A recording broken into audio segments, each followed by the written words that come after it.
Ja, Kristian, fortell hva programmet handler om i dag.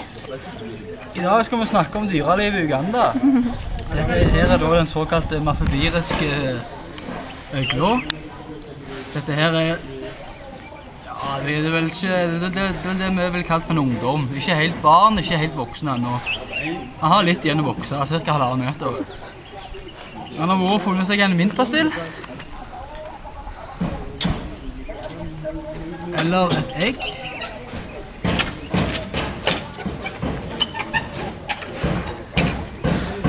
Så han prøver å få med seg hjem. Skal lage Rolex. Men så kom det noen mozungoer og ødela turen for han. He said a bad chapati. He's like, whoa. You gave it to chapati? No, not me. Yeah. But he's got some bad chapati earlier. And now he's puking. Oh, he's puking. Yeah. Men hvilket kjønn er det da? Jeg kan ikke se noe horn her, Kristian. Nei, så lenge det ikke er horn, så er det nok kvinnfolk.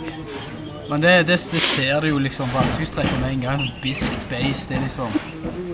Ja, typisk kvinnfolk i Uganda.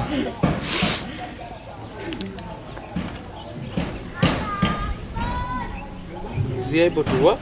Yeah, he's run away from us several times. He's not moving while I'm sitting here.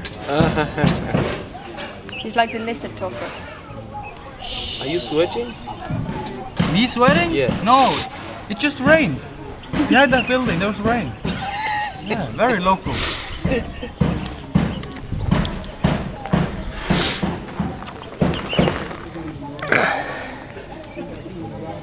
Et angrep på kamera nå, så får vi bra vind.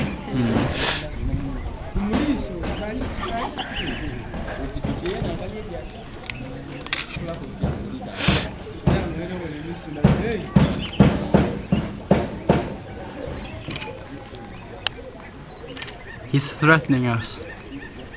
Like, go away, go away.